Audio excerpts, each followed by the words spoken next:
Samajwadi party ने जनता को धोखे में रहकर आज बदला जाएगा, कल बदला जाएगा और लास्ट में मैनेजिंग करके रामसिंह वर्मा को टिकट दे दिया गया। मुस्लिम समाज करे क्या? तीसरा विकल्प कोई था नहीं, तो फिर से मजबूरी में रामसिंह वर्मा को वोट देकर और संसद में बैठाने का काम किया। क्षेत्र में कहीं मदरसा गिरा हो, उनकी आवाज नहीं निकली, कहीं दरगाह टूटा हो, उनकी आवाज नहीं निकली, कलबला गिरा हो, उनकी आवाज नहीं निकली। किसी क्षेत्र में जाता हूं तो लोगों से बताता हूं कि व्यापारी चुनोगे तो वो व्यापार करेगा, नेता चुनोगे तो वो आपकी लड़ाई लड़ेगा। 58 लोकसभा श्रावस्ती में मैं सांसद जी को कहना चाहता हूं, एक मामले में, किसी एक मामले में यह बता दें कि ये संसद होने के कारण सदन में वह बात उठाई हो या आके समाज के बीच में या अधिकारियों के बीच में उन्होंने जनता की लड़ाई लड़ी है। यही हाल श्रावस्ती 290 में इस वक्त चल रहा है। लोग यह कह रहे हैं कि हम समाजवादी में अपनी सेटिंग बना लिए हैं, हम बाहर से आएंगे और जनता को बेवकूफ के बना के चले जाएंगे। नमस्कार दर्शकों, मैं हूं अर्जुन मिश्रा। आप देख रहे हैं ब्राड न्यूज 24 लाइव चैनल। इस समय जनपद श्रावस्ती इकोना नगर पंचायत के प्रतिनिधि नसीम चौधरी अधिवक्ता हमारे साथ मौजूद। नसीम चौधरी जी इस समय बसपा के भावी प्रत्याशी माने जा रहे हैं इस समय 290 में। तो दर्शकों, आज हम इनसे चर्चा करते हैं कि 290 में भावी प्रत्याशी आप को पब्लिक मान रही, हम भी सर्वे में चलते हैं क्योंकि चर्चा आपकी नसीम जी चलती है। मैंने 3 महीने सर्वे किया है, हमारा सर्वे हर 3 महीने में आता रहता है। आपने देखा होगा, मैं ग्राउंड पर जाता हूँ, गांव में जाता हूँ, नुक्कड़ पर, चौराहों पर लोगों के बीच में चर्चा करता हूँ। तो मैंने बात छेड़ी थी आपकी, तो इस समय लोगों के बीच में आपकी चर्चा है। पहले हम आपको बधाई देना चाहेंगे क्योंकि आपका चर्चा चल रहा है लोगों के बीच में। और क्या कहना चाहेंगे? लोग कह रहे हैं कि नसीम जी के साथ अगर हम आते हैं तो नसीम जी हमारे समाज के लिए क्या काम करेंगे? सबसे पहले आपको बहुत बहुत धन्यवाद, जो लगातार आप क्षेत्र में जनपद श्रावस्ती के दोनों विधानसभाओं पे लगातार जनता के बीच में जाकर ओपिनियन पोल लेते हैं, इसलिए आपको बहुत बहुत धन्यवाद। अब आप अपना सवाल कीजिए, मैं उन सवालों का जवाब। सवाल आपके समाज के लोग या तमाम लोग हैं, पहले आपकी समाज की बातें, पहले कहते हैं घर देखा जाता है। आपके लोग कहते हैं कि नसीम जी को अगर हम चुने तो नसीम जी हमारे लिए, हमारे समाज के लिए, हमारे घर के लिए क्या काम करें? देखिए, मेरी समाज लगातार समाजवादी पार्टी को वोट देते चली आई है 2 टर्म से। 2012 से लेकर 2022 3 बार हो चुका है। 2012 में समाजवादी पार्टी सरकार बनाई और 17 और 22 में उनको निराशा देखना पड़ा। अगर मेरी समाज बहुजन समाज पार्टी के साथ जब भी खड़ी हुई थी उस वक्त 2007 से लेकर 12 तक, तो बहुजन समाज पार्टी ने मदरसों पे तमाम ऐसे और कार्य है जो उनका शासन काल था, जो मुस्लिमों को बहुत अच्छा लगता था, बेहतर लगता था।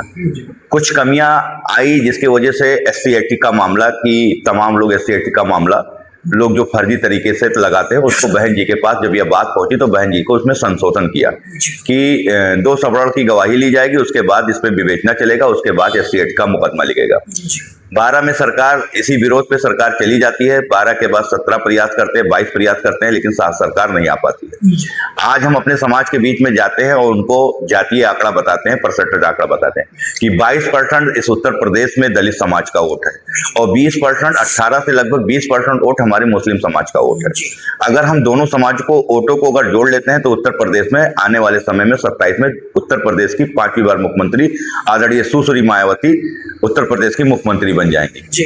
अगर सरकार बनती है तो बहन जी का हमेशा एक कार्यकाल यह रहा है कि वो कभी अपने एजेंडे में कभी एजेंडा नहीं जारी करती है। सरकार बनने के बाद जैसे मान लीजिए कोई एजेंडा जारी करता है कि मैं आपको आवास देंगे, बहन जी ने अपने एजेंडे में कभी ना एजेंडा उन्होंने जारी किया ना एजेंडा कहा। सबसे पहले अगर किसी ने शहरी आवास योजना अगर देने का काम किया तो बहन कुमारी मायावती जी ने किया। तो बहन जी का यह काम रहता है, कोई एजेंडा जारी नहीं होता है। आने के बाद, सरकार में पहुंचने के बाद जनता के जो जीरो टॉयलेंस ग्राउंड पे जाकर उनको जो यह लगता है कि इसकी जनता की जरूरत है, वो काम बहन कुमारी मायावती जी अपने शासनकाल में करती हैं। सबसे बड़ी चीज है कि शासनकाल उनका बहुत सख्त रहता है। अधिकारियों को यह नहीं पता चलता है कि कौन से मंडल में आज आदरणीय बहन कुमारी मायावती जी मुख्यमंत्री जी उतरने वाली हैं। तो ये सब शासनकाल लोगों ने 2007 से लेकर 12 तक देखा है और 27 में ऊपर वाले ने चाहा इंशाल्लाह, और कौम की अगर सहयोग रही, दलितों समाज अगर साथ में जुड़े, पिछड़ा समाज जुड़े, अगड़ा समाज जुड़े, तो इंशाल्लाह जरूर 27 में आपको देखने को मौका मिलेगा। जैसे नसीम जी, आपने ये बात अपने समाज के लिए है, जैसे मैं चलता हूँ, आप लोगों ने देखा दर्शकों कि नसीम जी ने अपने समाज के हितों की बात की। दूसरी बात हम ये करते हैं कि नसीम जी, अगर पार्टी आपको मौका देती है, जैसे आप लगे हुए हैं भावी विधायक, हम लोग तो पत्रकार हैं, हम चाहेंगे कि आपसे हम बाइट लेते हैं, आपको टिकट मिले, आप विधायक भी बने। तो दूसरी चीज हम इस पर चर्चा करते हैं कि जैसा कि समाजवादी पार्टी जैसे कहती आ रही कि हमारे साथ मुसलमान हमेशा हमें वोट करता है, तो आप कैसे मुसलमानों को चाहेंगे कि मुसलमान समाजवादी पार्टी कैसे छोड़ के आपके साथ आएगा? छोड़ना पड़ेगा, क्योंकि जैसे जातीय आंकड़ा जो मैं बार बार बता रहा हूँ, आपने देखा दिल्ली में केजरीवाल का प्रचार करने राष्ट्रीय अध्यक्ष अखिलेश यादव गए, चुनाव वहां उनको मुख्यमंत्री से हार का निराशा करना पड़ा। महाराष्ट्र में शिवसेना के साथ गए, वहां बिहार में तेजस्वी के साथ गए, वहां पश्चिम बंगाल में ममता जी का सपोर्ट किया, वहां और जातीय आंकड़ा लगभग वहां 25 से 29% मुस्लिम पश्चिम बंगाल में है। चुनाव का निराशा उनको देखना पड़ा। तो अगर जातीय आंकड़ों के साथ अगर मुस्लिम समाज नहीं जुड़ेगा तो उत्तर प्रदेश में किसी की सरकार नहीं बनेगी और तीसरी बार फिर से भाजपा की सरकार बन जाएगी। इसलिए मुसलमानों को यह बताया जाता है कि अगर भारतीय जनता पार्टी ऐसे सांप्रदायिक ताकत को अगर खत्म करना है तो बहुजन समाज के साथ आपको आना पड़ेगा। अगर बहुजन समाज के साथ आप नहीं आते हैं तो आपका जातीय आंकड़ा नहीं मिल पाता है, और अगर जातीय आंकड़ा आप मिला के नहीं चलेंगे तो सरकार में नहीं आएंगे। तो हम कार्यकर्ता और कैटर्स के लोग अपने अपने समाज में जाकर, जैसे कैटर्स के लोग दलित समाज में जाते हैं, बहुजन क्रांति के लोग अपने समाज में जाते हैं, बताते हैं कि आप लोग और हम मुस्लिम एक साथ जुड़कर, जो बाबा साहब ने नारा दिया था कि कब तक सहोगे अत्याचार, दलित मुसलमान करो विचार, कब तक सहोगे अत्याचार, उस नारे के साथ हम दलित मुसलमान को एक साथ होना चाहिए।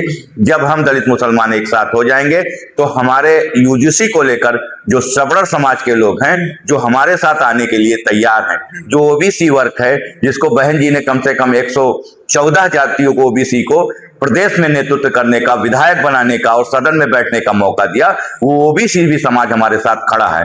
लेकिन मुस्लिम समाज अगर हमारे साथ जुड़ता है बहुजन समाज पार्टी के साथ, तो ओबीसी समाज और सवर्ण समाज साथ हमारे साथ आएंगे और उत्तर प्रदेश में बहन जी 5वीं बार मुख्यमंत्री 27 में बनेंगी। जैसा कि अखिलेश यादव को आपने बताया कि 4 जगह वो प्रचार करने गए, केजरीवाल का प्रचार किया, तेजस्वी का प्रचार किया, ममता बनर्जी का किया, उद्धव जी का किया। तो क्या अखिलेश यादव जी जहां जाते हैं वो पनौती हैं जिससे मुसलमान नाराज होकर? देखिए, मोदी जी भी कह रहे हैं कि अखिलेश जी हमारा समय समय पे साथ देते रहते हैं। अच्छा। केशव प्रसाद मौर्य जब बिहार में जा रहे थे तो उन्होंने हंसी संकेत में उन्होंने भी बता दिया था कि अखिलेश यादव हमारा साथ दे रहे हैं। तो लगातार ये जाकर यह संदेश देना चाहते हैं कि जिस प्रदेश में वो जाते हैं उस प्रदेश में भारतीय जनता पार्टी की सरकार बनाने का काम कर। ये मैं नहीं कह रहा हूँ, भाजपा खुद ही कह रहे हैं। और स्वर्गीय जी बिल्कुल, स्वर्गीय आदरणीय मुलायम सिंह यादव जी ने भी सदन में कहा था कि हमारा बेटा जो अखिलेश यादव राष्ट्रीय अध्यक्ष है वो मुस्लिम विरोधी है। और जितने भी सदन में लोग बैठे हुए हैं, मैं उनसे निवेदन करता हूं कि फिर से एक बार भाजपा की सरकार बने, और जितने सदन में लोग बैठे हुए हैं, ताकि उनकी सीट केवल तब 6 थी, तब केवल 6 थी, तभी उन्होंने यही कहा था कि 6 ही लोग हमारे आए, लेकिन भाजपा के जितने भी एमपी हैं उस सदन में फिर से वापस आए और मोदी जी के फिर से सरकार 2019 में बने। 19 की बात कर रहा हूं। तो जब लगातार की बात है, मुलायम सिंह हो, उनका परिवार हो, उनका बेटा भी अर्पणा यादव, आपने देखा कि महिला की संघ की मीटिंग करने आई थी, महिला कार्यकारिणी की कुछ आयोग की सदस्य भी है, उन्होंने भी प्रदेश उपाध्यक्ष भी हैं और आयोग की कुछ सदस्य भी है। तो उन्होंने भी देखा कि अपने यादव समाज को जगाने का काम कर रही है कि आप लोग भारतीय जनता पार्टी के साथ जुड़िए।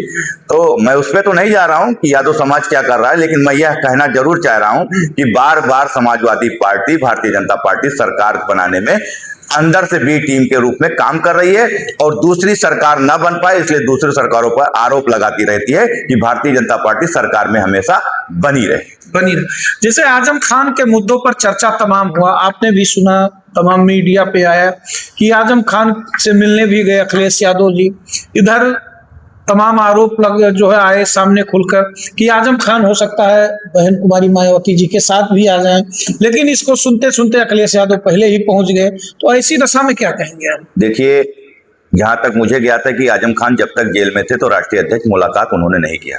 जब उनका पैरोल पे बेल होता है वो बाहर आते हैं, उस बाहर आने पे जब यह संकेत उनको यह आभास होता है कि आजम खान बहुजन समाज पार्टी में शामिल होने वाले हैं, बहन कुमारी मायावती जी का जब मंच लगता है तो उन्होंने सीधा कहा कि मैं जिससे मिलती हूँ खुला मिलती हूँ, कोई चोरी वाला काम नहीं रहता। उनको यह आभास हुआ कि शायद हो सकता है समाजवादी का एक बड़ा नेता कैडर्स का हो सकता है बहुजन समाज पार्टी में चला जाए। उनको आभास हुआ, वो पूरी टीम दौड़ के और आजम खान को समझाने का काम किया। फिर से जब से दोबारा आजम खान और उनका परिवार बाप बेटे दोनों जेल में चले गए, तब से समाजवादी पार्टी ने उसमें कोई हिंट नहीं लिया।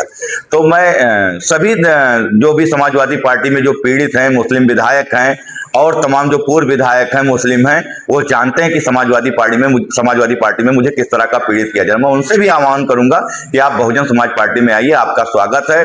बहुजन समाज पार्टी आपका हमेशा हितैषी करेगी, आपकी समाज का हितैषी करेगी और आपको आगे बढ़ने का मौका मिलेगा। तो मेरा जितने भी मुस्लिम MP MLA या पूर्व MP MLA है, मैं उनसे निवेदन करूंगा कि आप बहुजन समाज पार्टी में ही, आपका स्वागत है। आप लोग एक साथ आएंगे तो जो समाज है वो जागेगी और आदरणीय बहन कुमारी मायावती 5वीं बार मुख्यमंत्री बनेंगी। 5वीं बार मुख्यमंत्री बनेंगे। तो जैसा कि आपके क्षेत्र में मसूद आलम जी लगे हुए हैं, मोहम्मद असलम रायनी समाजवादी पार्टी से लगे हुए हैं। अभी मैंने आपके वर्तमान विधायक भारतीय जनता पार्टी के श्री रामफेरण पांडे जी से मैंने एक बाइट लिया। उनका कहना था कि ये तीनों, एक कहावत है देहात की मूड फरोवर, उन्होंने कहा ये तीनों चारों लोग जब मूड फरोवर कर रहे हैं तो यहाँ 290 में कैसे वो जीत पाएंगे, इस पर आप क्या कहते हैं? देखिए, भारतीय जनता पार्टी तो यह चाहती है कि उसी हिसाब से, मेरे हिसाब से जो कैंडिडेट आ जाए जिसको मैं हरा के तीसरी बार विधायक बन जाऊं। जो विधायक यहाँ के हैं वो यही चाहते हैं, तो वो तो ये कहेंगे। लेकिन मैं यह कहना चाहता हूं कि जब कोई अपने क्षेत्र में सक्षम रहता है जी, तो वो दूसरे क्षेत्र में जाता है। क्या मकसूद आलम खां हो, असलम रायनी साहब हो, भिनगा से विधायक बने हुए हैं, या और कोई जो बाहरी आ रहा है, मैं कहना चाहता हूं कि वो अपने क्षेत्र में अगर वही वाकई वो ताकतवर है, पैसे वाले हैं, उनका उनके क्षेत्रों में ग्रोथ है, तो गोंडा से मकसूद आलम खान क्यों नहीं लड़ते हैं? अगर मकसूद आलम खान गोंडा से इसलिए नहीं लड़ रहे हैं कि वहां उनका कोई पार्टी का समाजवादी का लड़ रहा है, तो गोंडा में 7 विधानसभा है, किसी एक विधानसभा पे लड़ जाइए। उनका जनपद है, वहां के वो गृह प्रवेश है, उनका गिरा है, वो वहां से लड़ जाए। और रही बात रेखान असलम रायनी का, वो जहां से भिनगा से विधायक बने हुए हैं, समाजवादी के बहुत लोकप्रिय नेता है, तो अपने भिनगा से लड़ जाए। हम तो लोकप्रियता तब जानेंगे जब लोग अपने क्षेत्र से जीतेंगे। लोग दूसरे तीसरे क्षेत्र में जाते हैं और समाजवादी पार्टी ये ड्रामा को क्रिएट करती है कि लास्ट में एंडिंग टिकट करती है, जिससे पब्लिक समझ नहीं पाती है और लास्ट में मजबूरी कंडीशन बाई कंडीशन वोट कर देती है। जैसे अभी मान लीजिए सांसदी का चुनाव हुआ, रामश्री वर्मा का बहुत वकालत खराब चल रहा था, जनता बिल्कुल क्रेट पेटी ड्रामा पे थी कि बिल्कुल रामश्री वर्मा को नहीं दिया जाएगा, ये सांसद बाहरी है, ये सांसद गायब है, पोस्टर भी लगा। लेकिन जब चुनाव का वक्त आता है और पार्टियों को, जनता को यह विश्वास रहता है कि एक अच्छा कैंडिडेट समाजवादी पार्टी देगी, क्योंकि उस वक्त इंडिया अलायंस का वो चल रहा था, बहुजन समाज पार्टी लोकल का देगी। उस वक्त समाजवादी पार्टी ने जनता को धोखे में रहकर आज बदला जाएगा, कल बदला जाएगा, और लास्ट में मैनेजिंग करके रामश्री वर्मा को टिकट दे दिया गया। अब टिकट दे दिया गया तो मुस्लिम समाज करे क्या?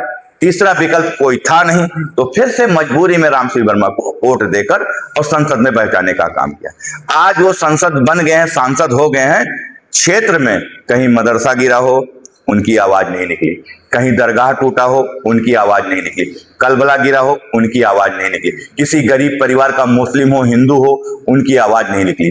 वो एक मारवाड़ी हैं, व्यापारी हैं, उनका केवल एक ही काम है, न्योता करना। न्योता ही कर सकते। इसलिए मैं जब क्षेत्र में जाता हूं तो लोगों से बताता हूं कि व्यापारी चुनोगे तो वो व्यापार करेगा, नेता चुनोगे तो वो आपकी लड़ाई लड़ेगा। जब नेता लड़ेगा, जैसे रिजवान जहीर जब लड़ते थे तो वो नेता थे, तो लोकसभा 58 में नेतागिरी होता था। और जब से व्यापारी आने लगा, चाहे बसपा से ये बने धोखा देकर और चाहे समाजवादी पार्टी से बने, जब नेता आने लगा तो भाई जब मारवाड़ी आने लगा तो व्यापार होने लगा। तो कहां कोई सुनवाई है? आज 58 लोकसभा श्रावस्ती में मैं सांसद जी को कहना चाहता हूं, एक मामले में, किसी एक मामले में यह बता दें कि ये संसद होने के कारण सदन में वह बात उठाई हो या आके समाज के बीच में या अधिकारियों के बीच में उन्होंने जनता की लड़ाई लड़ी है। अब मारवाड़ी हैं, किसी तरह सेटिंग करके आ जाते हैं, चुनाव जीत जाते हैं। यही हाल श्रावस्ती 290 में इस वक्त चल रहा है। लोग यह कह रहे हैं कि हम समाजवादी में अपनी सेटिंग बना लिए हैं, हम बाहर से आएंगे और जनता को बेवकूफ के बना के चले जाएंगे। इसी तरह लगातार मैं भी सोशल मीडिया पे आपके लिए कहता रहता हूं श्रावस्ती की 290 सम्मानित जनता को कि क्षेत्रीय विधायक होना चाहिए जो आपके क्षेत्र में रहेगा तो आपके क्षेत्र में वो खुद का अपना विकास करेगा, लेकिन आपके क्षेत्र का होगा। अगर मान लीजिए आपका क्षेत्र का विधायक खुद का अपना विकास कर रहा है तो आपके क्षेत्र का विकास होगा। यहाँ कोई कंपनियां लगेगी तो आपके क्षेत्र का विकास होगा। और अगर गोंडा से आएगा, भिनगा से आएगा, बहराइच से आएगा तो वो भिनगा में विकास होगा, गोंडा में विकास होगा, बहराइच में विकास होगा। तो सम्मानित जनता से 290 से यह निवेदन है कि जब भी अगर कोई विधायक चुने तो क्षेत्रीय चुने जिससे श्रावस्ती की विकास हो। और अगर मुझे मौका देते हैं श्रावस्ती की सम्मानित जनता तो मैंने पहले ही कहा है कि यहाँ इंडस्ट्रीज नहीं है, बच्चों को खेलने के लिए स्टेडियम नहीं है, महिला इंटर कॉलेज डिग्री कॉलेज नहीं है, ऐसे तमाम चीज हैं। कोई मेरी अपनी अकेले सिंगल समाज की बात नहीं है, मैं सभी समाज और सभी वर्गों को ध्यान में रखते हुए सभी का निष्पक्ष और ईमानदारी से काम करूंगा कि उनको आने वाले समय में यह लगे कि हाँ जो भी विधायक श्रावस्ती का नसीम चौधरी जैसा बनाया गया है वो सभी समाज के वर्गों का ध्यान रखते हुए सभी समाज के वर्गों का काम कर रहा है।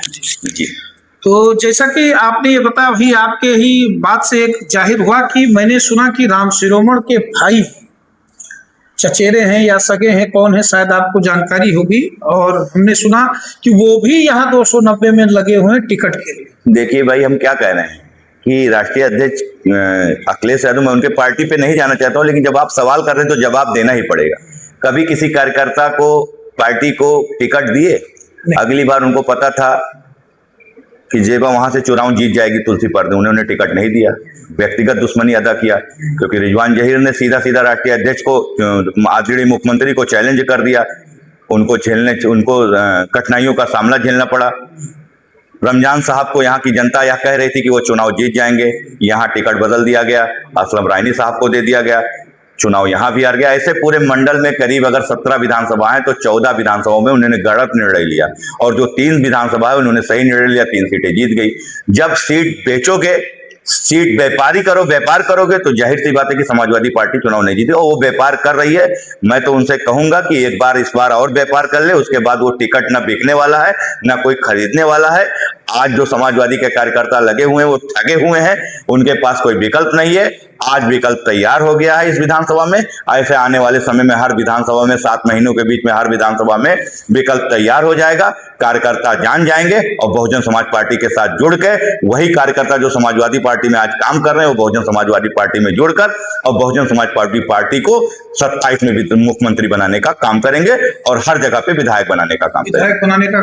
जैसे नसीम जी, यदि पार्टी आपको मौका देती है तो ऐसी दशा में, जैसे कि मैं डिबेट में एक बार आपसे बात किया था कि सबसे बड़ा श्रावस्ती का मुद्दा है शिक्षा, और यहाँ बाहर के लोग आते हैं, सांसद बन के चले जाते हैं, लेकिन यहाँ शिक्षा स्तर पर कोई काम नहीं होता। ऐसी दशा में आप कैसे इस मुद्दे को उठाएंगे? भाई उठाएंगे, मैं तो कह रहा हूँ कि पूर्व में जितने भी एमएलए बने हुए हैं श्रावस्ती से, एक भी एमएलए के एक भी लोग या बता दे कि सदन में मैंने यह मुद्दा को उठाकर मैंने कोई इंटर कॉलेज खोला, मैंने कोई डिग्री कॉलेज खोला, मैंने कोई अस्पताल खोला, मैंने कोई सीएससी करवाया। एक भी पूर्व विधायक जितने अभी तक 2022 तक बीत चुके हैं, 2 टर्म के विधायक हमारे आदरणीय रामफेरन पांडे हैं, यही बताते।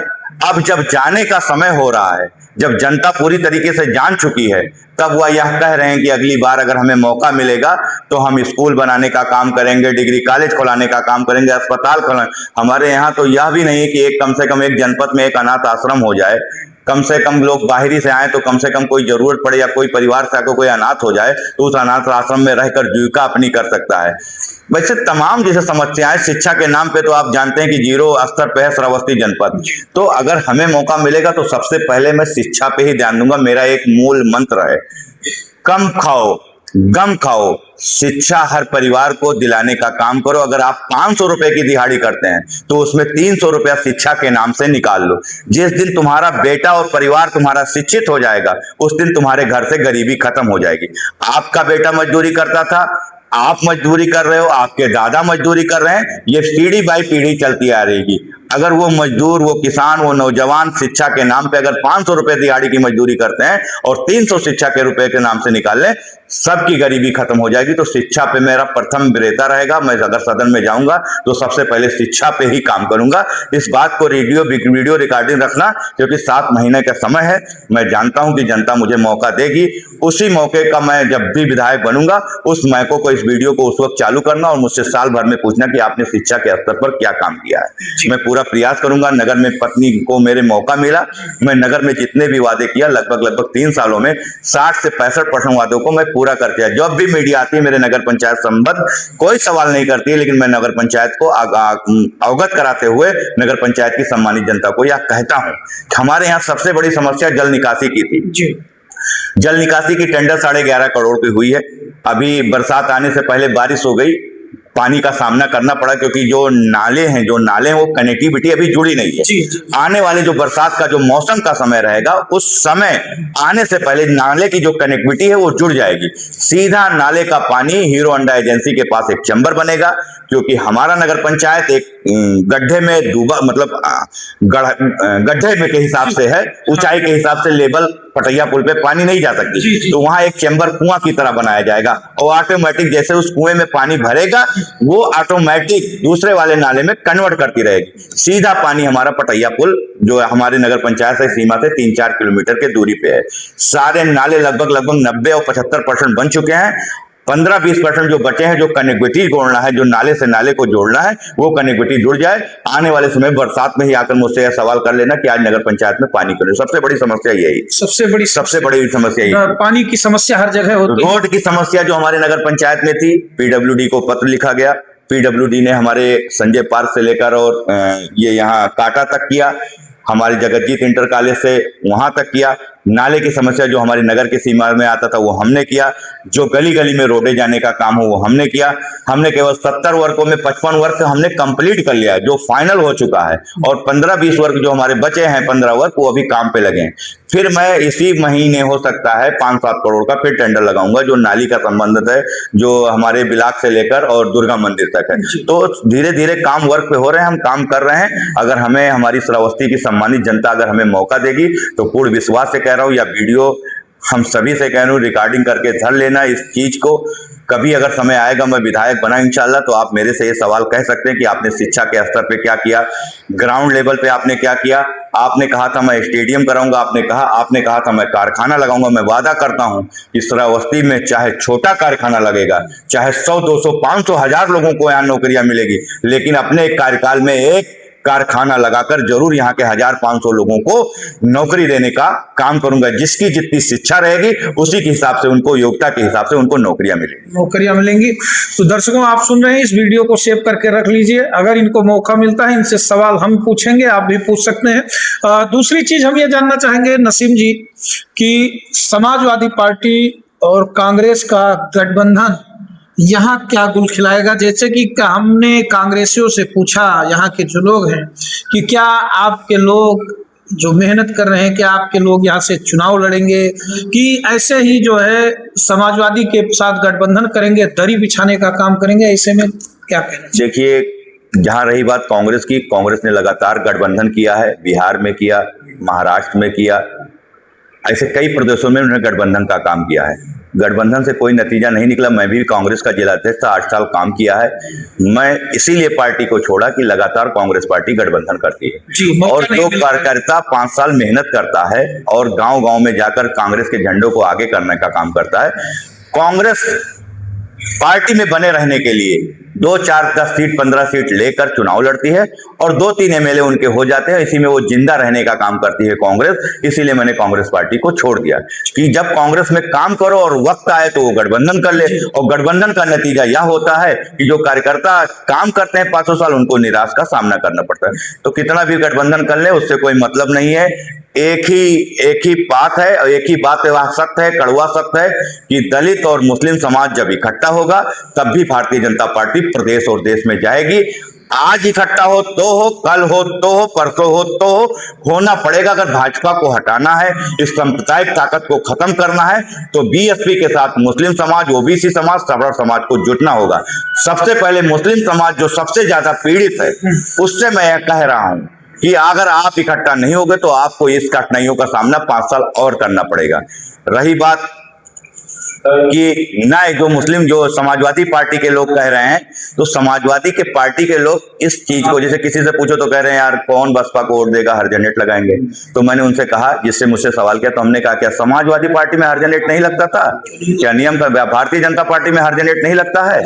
जब अगर आप दलित समाज से उससे पीड़ा करोगे, उससे लड़ोगे, तो हर जनरेट एससी लगेगा, जो नियम कानून है। बहन जी ने जो संशोधन किया था कि अब आपको सीओ स्तर पे जांच होगी, और सीओ स्तर पे जांच होने के बाद 2 सवर्ण की गवाही लगेगी, तो जाहिर सी बात है कि सवर्ण व्यक्ति बहुत बुद्धिमान होता है, वो किसी के साथ गलत नहीं करेगा, अन्याय नहीं करेगा। अगर सही होगा तभी वो गवाही देगा, तभी आपकी हर जनरेट एससी की मुकदमा को स्वीकृत माना जाएगा। तो कहने का ये पहला आरोप ये लगाते हैं कि जिससे सरकार बहुजन समाज पार्टी के साथ मुस्लिम समाज न जुड़े, क्योंकि वो समाजवादी के कार्यकर्ता रहते हैं, तो ये आरोप लगाते हैं। अब वो फिर यही डराने का काम करेंगे कि अगर आपको सरकार, हम कह रहे हैं कि बता दीजिए कि 20% मुस्लिम, 6% यादव, 26 आप जीत लेंगे। आज हमारे पास बहुजन समाज पार्टी के पास केवल 13.5% वोट है। बहुत बुरी स्थिति है, हमारे पास एक विधायक है केवल पूरे प्रदेश में। 13.5 है ना जी। हम 13.5 से शुरू करेंगे जी। अगर आप वही 20% मुसलमान जो समाजवादी को वोट करता है, वो मेरे साथ आ जाए, मैं कितना पहुंच जाऊंगा? 33.5% होगा। भारतीय समाजवादी पार्टी के साथ जब मुस्लिम जुड़ता है, यादव जुड़ता है, कुछ ओबीसी जुड़ते हैं, कुछ दलित जुड़ते हैं, तब उनके पास 33.5% वोट होते हैं। और अगर हमारे साथ खाली मुस्लिम समाज जुड़ जाए तो हमारे पास 33.5%। मैंने कहा कि यूजीसी से प्रदेश और देश में ब्राह्मण समाज यानी सवर्ण समाज परेशान है। उस यूजीसी को लेकर आज बहुजन समाज पार्टी के साथ ब्राह्मण समाज, सवर्ण समाज हमारे साथ आने के लिए तैयार है, लेकिन वो समाजवादी के साथ जाने के लिए नहीं तैयार है। वो मेरे साथ आने के लिए तैयार है कि अगर बसपा एक अच्छी नेतृत्व करती है, बसपा सही दिशा दिखाती है, तो मैं बसपा के साथ जाने के लिए तैयार हूं। लेकिन अगर मुस्लिम समाज अगर बसपा के साथ नहीं आएगा, तो सवर्ण समाज भी भारतीय जनता पार्टी के साथ चले जाएगा। फिर से समाजवादियों के लोगों को और मुस्लिम समाजवादियों को निराशा देखना पड़ेगा। समाजवादी एक कट्टर पंथिता पार्टी में वो फंस गई है। भारतीय जनता पार्टी लगातार उसको, इसी को बीजेपी बीएस समाजवादी पार्टी दिखाकर चुनाव कराती है कि हम इनको दिखाएंगे और हम सत्ता में वापस आ जाएंगे। तो मैं मुस्लिम समाज के लोगों से कहना चाहता हूं कि जो समाजवादी के कार्यकर्ता आपसे यह कहते हैं कि बसपा के पास है क्या है, तो उनसे यह कहना चाहता हूं कि बसपा के पास एक विधायक जरूर है, लेकिन वोट 13.5% है। अगर ये भी 13.5% वोट खिसक जाएंगे तो आप कहीं के नहीं रह जाएंगे। आप 100 बार चुनाव लड़िए, कहीं नहीं रह जाएंगे। समाजवादी पार्टी के अखिलेश यादव 8% यानी यम वाई फैक्टर बनाकर चुनाव जीत लेते हैं, तो क्या 13.5% आप जो है? 8% तो नहीं है, 6% है। जहां तक हमें ज्ञात है कि 6% यादव और 20%, 18-20% लगभग मुस्लिम, और टोटल वोट जो उनके अगले बार % लोग बता रहे हैं। हो सकता है हमें ज्ञात ना हो, लेकिन जहां तक मुझे ज्ञात है, मुझे 6% यादव। 13.5 और 20 बना नहीं सकते? 30.5 वही तो मैं कह रहा हूँ कि 13.5 और 20% अगर खाली मेरा मुस्लिम समाज या सोच ले तो हम 33.5 आ जाते हैं। और 5% में यादव या हमारे साथ ओबीसी आ जाएगा, सवर्ण आ जाएगा, तो हम 38 और 40 पहुंच जाएंगे। और भारतीय जनता पार्टी का इस प्रदेश में अगर वोट रहता है तो केवल 36 और 35 रहता है। 36 और 35 से भारतीय जनता पार्टी 2 बार सरकार बनाई है, उससे आगे नहीं पहुंचाती। तो अगर हम 33.5% आज वही पुराना रिकॉर्ड देख लीजिए, अगर 13.5% और मुस्लिम 20% आ जाए तो हम 33.5 पहुंच जाते हैं। सीधा सीधा भारतीय जनता पार्टी से मेरा 100% मुकाबला हो जाएगा। और जो सवर्ण और ओबीसी के लोग जो इस देश में, इस प्रदेश में प्रताड़ित हैं, वो हमारे साथ खड़े हो जाएंगे। बहन कुमारी मायावती जी 5वीं बार मुख्यमंत्री बन जाएगी। सीधा सीधा सर्वे, सीधा सीधा रिकॉर्ड है।